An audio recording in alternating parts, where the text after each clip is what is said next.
السلام علیکم ورحمۃ اللہ وبرکاتہ۔ اور حیض کے بارے میں سوال کرتے ہیں، کہہ دیجئے کہ وہ گندگی ہے۔ حالت حیض میں عورتوں سے الگ رہو، اور جب تک وہ پاک نہ ہو جائیں ان کے قریب نہ جاؤ۔ ہاں، جب وہ پاک ہو جائیں تو ان کے پاس جاؤ جہاں سے اللہ رب العزت نے تمہیں اجازت دی ہے۔ اللہ رب العزت توبہ کرنے والوں کو اور پاک رہنے والوں کو پسند فرماتا ہے۔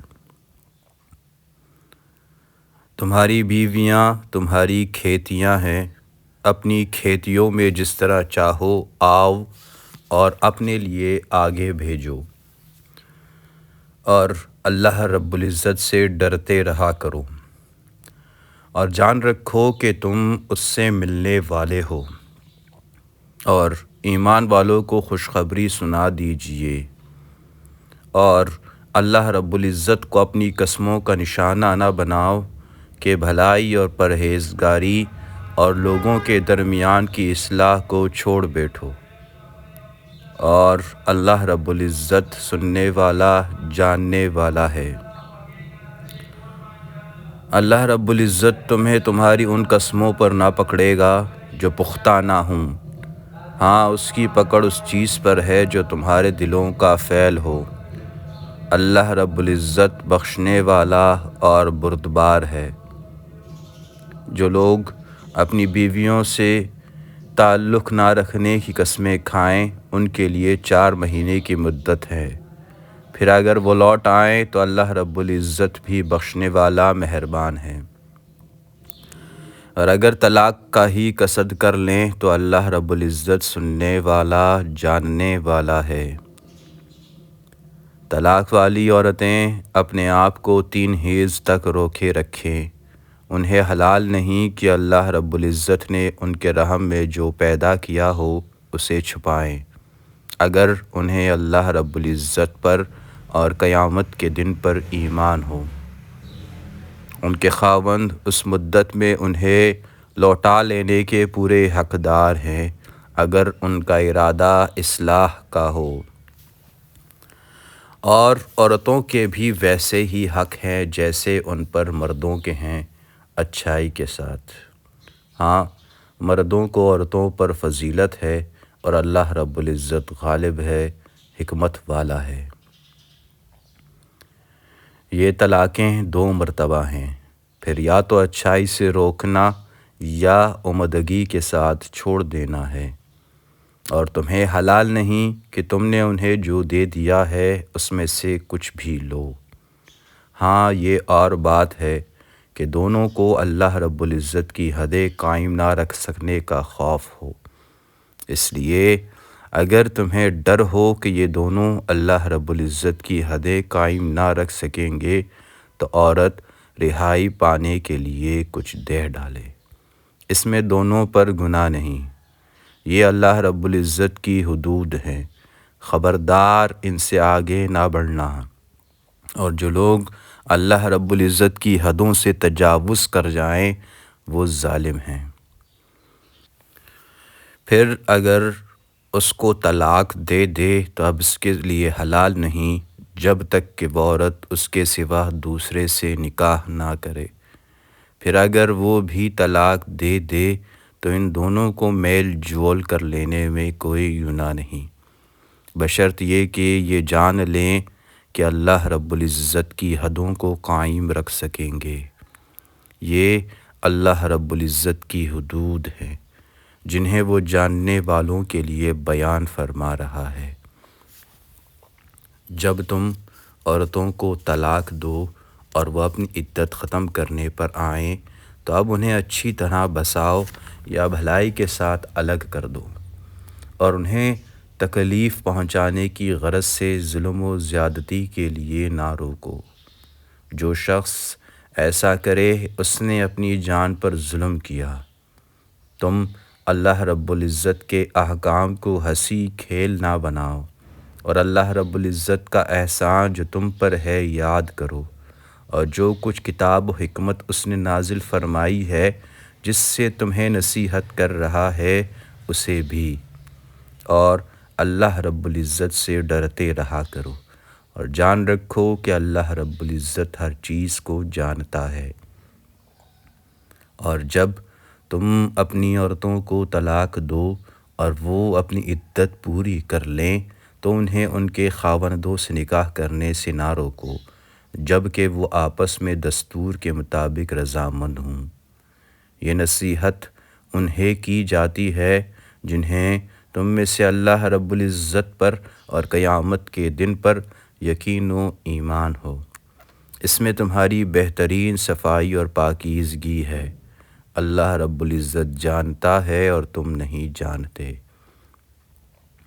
مائیں اپنی اولاد کو 2 سال کامل دودھ پلائیں، جن کا ارادہ دودھ پلانے کی مدت بالکل پوری کرنے کی ہو، اور جن کے بچے ہیں ان کے ذمہ ان کا روٹی کپڑا ہے جو مطابق دستور کے ہو۔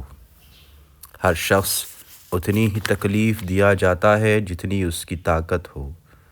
ماں کو اس کے بچہ کی وجہ سے یا باپ کو اس کی اولاد کی وجہ سے کوئی ضرر نہ پہنچایا جائے۔ وارث پر بھی اسی جیسی ذمہ داری ہے۔ پھر اگر دونوں یعنی ماں باپ اپنی رضامندی اور باہمی مشورے سے دودھ چھڑانا چاہیں تو دونوں پر کچھ گناہ نہیں، اور اگر تمہارا ارادہ اپنی اولاد کو دودھ پلوانے کا ہو تو بھی تم پر کوئی گناہ نہیں، جب کہ تم ان کو مطابق دستور کے جو دینا ہو وہ ان کے حوالے کر دو۔ اللہ رب العزت سے ڈرتے رہو اور جانتے رہو کہ اللہ رب العزت تمہارے اعمال کی دیکھ بھال کر رہا ہے۔ تم میں سے جو لوگ فوت ہو جائیں اور بیویاں چھوڑ جائیں وہ عورتیں اپنے آپ کو 4 مہینے اور 10 دن عدت میں رکھیں۔ پھر جب مدت ختم کر لیں تو جو اچھائی کے ساتھ وہ اپنے لیے کریں اس میں تم پر کوئی گناہ نہیں، اور اللہ رب العزت تمہارے ہر عمل سے خبردار ہے۔ تم پر اس میں کوئی گناہ نہیں کہ تم اشارتاً کنایتاً ان عورتوں سے نکاح کی بابت کہو یا اپنے دل میں پوشیدہ ارادہ کرو۔ اللہ رب العزت کو علم ہے کہ تم ضرور ان کو یاد کرو گے، لیکن تم ان سے پوشیدہ وعدے نہ کر لو۔ ہاں یہ اور بات ہے کہ تم بھلی بات بولا کرو، اور عقد نکاح جب تک کہ عدت ختم نہ ہو جائے پختہ نہ کرو۔ جان رکھو کہ اللہ رب العزت کو تمہارے دلوں کی باتوں کا بھی علم ہے۔ تم اس سے خوف کھاتے رہو اور یہ بھی جان رکھو کہ اللہ رب العزت بخشش اور حلم والا ہے۔ اگر تم عورتوں کو بغیر ہاتھ لگائے اور بغیر مہر مقرر کیے طلاق دے دو تو بھی تم پر کوئی گناہ نہیں۔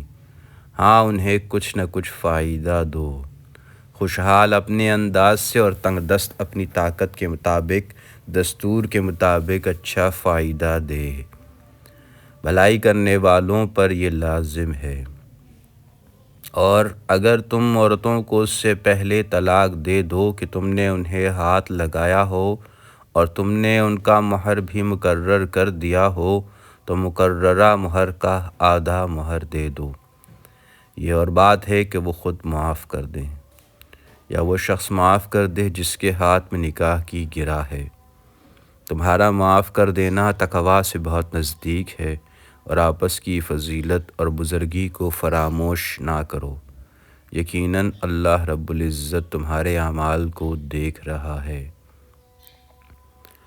نمازوں کی حفاظت کرو، بالخصوص درمیان والی نماز کی، اور اللہ رب العزت کے لیے باادب کھڑے رہا کرو۔ اگر تمہیں خوف ہو تو پیدل ہی صحیح یا سوار ہی صحیح، ہاں جب امن ہو جائے تو اللہ رب العزت کا ذکر کرو جس طرح کہ اس نے تمہیں اس بات کی تعلیم دی جسے تم نہیں جانتے تھے۔ جو لوگ تم میں سے فوت ہو جائیں اور بیویاں چھوڑ جائیں وہ وصیت کر جائیں کہ ان کی بیویاں سال بھر تک فائدہ اٹھائیں، انہیں کوئی نہ نکالے۔ ہاں اگر وہ خود نکل جائیں تو تم پر اس میں کوئی گناہ نہیں جو وہ اپنے لیے اچھائی سے کریں۔ اللہ رب العزت غالب اور حکیم ہے۔ طلاق والیوں کو اچھی طرح فائدہ دینا پرہیزگاروں پر لازم ہے۔ اللہ رب العزت اسی طرح اپنی آیتیں تم پر ظاہر فرما رہا ہے تاکہ تم سمجھو۔ کیا تم نے انہیں نہیں دیکھا جو ہزاروں کی تعداد میں تھے اور موت کے ڈر کے مارے اپنے گھروں سے نکل کھڑے ہوئے تھے؟ اللہ رب العزت نے انہیں فرمایا مر جاؤ، پھر انہیں زندہ کر دیا۔ بے شک اللہ رب العزت لوگوں پر بڑا فضل والا ہے، لیکن اکثر لوگ ناشکرے ہیں۔ اللہ رب العزت کی راہ میں جہاد کرو اور جان رکھو کہ اللہ تعالیٰ سنتا جانتا ہے۔ ایسا بھی کوئی ہے جو اللہ رب العزت کو اچھا قرض دے، پس اللہ رب العزت اسے بہت بڑا چڑھا کر عطا فرمائے۔ اللہ رب العزت ہی تنگی اور کشادگی کرتا ہے اور تم سب اسی کی طرف لوٹائے جاؤ گے۔ کیا آپ نے موسیٰ صلی اللہ علیہ وسلم کے بعد والی بنی اسرائیل کی جماعت کو نہیں دیکھا جب کہ انہوں نے اپنے پیغمبر سے کہا کہ کسی کو ان کا بادشاہ بنا دیجئے تاکہ وہ ان کی راہ میں اللہ کی راہ میں جہاد کریں؟ پیغمبر نے کہا کہ ممکن ہے جہاد فرض ہو جانے کے بعد تم جہاد نہ کرو۔ انہوں نے کہا کہ بھلا وہ اللہ رب العزت کی راہ میں جہاد کیوں نہ کریں گے؟ وہ تو اپنے گھروں سے اجاڑے گئے ہیں اور بچوں سے دور کر دیے گئے ہیں۔ پھر جب ان پر جہاد فرض ہوا تو سوائے تھوڑے سے لوگوں کے سب پھر گئے، اور اللہ رب العزت ظالموں کو خوب جانتا ہے۔ اور انہیں ان کے نبی نے فرمایا کہ اللہ رب العزت نے طالوت کو تمہارا بادشاہ بنا دیا ہے، تو کہنے لگے بھلا اس کی ان پر حکومت کیسے ہو سکتی ہے؟ اس سے تو بہت زیادہ حقدار بادشاہت کے وہ ہیں، اس کو تو مالی کشادگی بھی نہیں دی گئی۔ نبی نے فرمایا کہ سنو، اللہ رب العزت نے اسی کو تم پر برگزیدہ کیا ہے اور اسے علمی اور جسمانی برتری بھی عطا فرمائی ہے۔ بات یہ ہے کہ اللہ رب العزت جسے چاہے اپنا ملک دے۔ اللہ رب العزت کشادگی والا اور علم والا ہے۔ ان کے نبی نے انہیں پھر کہا کہ اس کی بادشاہت کی ظاہری نشانی یہ ہے کہ تمہارے پاس وہ صندوق آ جائے گا جس میں تمہارے رب کی طرف سے دل جمعی ہے، اور آل موسیٰ اور آل ہارون صلی اللہ علیہ وسلم کا بقیات رکھا ہے۔ فرشتے اسے اٹھا کر لائیں گے۔ یقیناً یہ تو تمہارے لیے کھلی ہی دلیل ہے اگر تم ایمان والے ہو۔ جب طالوت لشکروں کو لے کر نکلے تو کہا سنو، اللہ رب العزت تمہیں ایک نہر سے آزمانے والا ہے، جس نے اس میں سے پانی پی لیا وہ اس کا ہے، اور جو اس کا نہیں اور جو اسے نہ چھکے وہ اس کا ہے۔ ہاں یہ وہ اور بات ہے کہ اپنے ہاتھ سے ایک چلو بھر لے، لیکن سوائے چند کے باقی سب نے وہ پانی پی لیا۔ طالوت مومنین سمیت جب نہر سے گزر گئے تو وہ لوگ کہنے لگے کہ آج تو ان میں طاقت نہیں کہ جالوت اور اس کے لشکروں سے لڑیں، لیکن اللہ رب العزت کی ملاقات پر یقین رکھنے والوں نے کہا کہ بسا اوقات چھوٹی اور تھوڑی سی جماعت بڑی اور بہت سی جماعتوں پر اللہ رب العزت کے حکم سے غلبہ پا لیتی ہے۔ اللہ رب العزت صبر والوں کے ساتھ ہے۔ جب ان کا جالوت اور اس کے لشکر سے مقابلہ ہوا تو انہوں نے دعا مانگی، اے پروردگار ہمیں صبر دے، ثابت قدمی دے اور قوم کفار پر ہماری مدد فرما۔ چنانچہ اللہ رب العزت کے حکم سے انہوں نے جالوتیوں کو شکست دے دی، اور داؤد صلی اللہ علیہ وسلم کے ہاتھوں جالوت قتل ہوا، اور اللہ رب العزت نے داؤد صلی اللہ علیہ وسلم کو مملکت و حکمت اور جتنا کچھ چاہا علم بھی عطا فرمایا۔ اگر اللہ رب العزت بعض لوگوں کو بعض سے دفع نہ کرتا تو زمین میں فساد پھیل جاتا، لیکن اللہ رب العزت دنیا والوں پر بڑا فضل و کرم کرنے والا ہے۔ یہ اللہ رب العزت کی آیتیں ہیں جنہیں اللہ رب العزت حقانیت کے ساتھ آپ صلی اللہ علیہ وسلم پر پڑھتے ہیں۔ بالیقین آپ صلی اللہ علیہ وسلم رسولوں میں سے ہیں۔ یہ رسول ہیں جن میں سے اللہ رب العزت نے بعض کو بعض پر فضیلت دی ہے۔ ان میں سے بعض وہ ہیں جن سے اللہ رب العزت نے بات چیت کی ہے اور بعض کے درجے بلند کیے ہیں، اور اللہ رب العزت نے عیسیٰ صلی اللہ علیہ وسلم ابن مریم کو معجزات عطا فرمائے اور روح القدس سے ان کی تائید کی۔ اگر اللہ رب العزت چاہتا تو ان کے بعد والے اپنے پاس دلیل آ جانے کے بعد ہرگز آپس میں لڑائی بھڑائی نہ کرتے، لیکن ان لوگوں نے اختلاف کیا۔ ان میں سے بعض تو مومن ہوئے اور بعض کافر، اور اگر اللہ رب العزت چاہتا تو یہ آپس میں نہ لڑتے، لیکن اللہ رب العزت جو چاہتا ہے کرتا ہے۔ استغفر اللہ ربی من کل ذنب اذنبته عمدا او خطأ سرا او علانیة واتوب الیہ۔ اللہم صل علی محمد النبی الامی وعلی آلہ وسلم تسلیما۔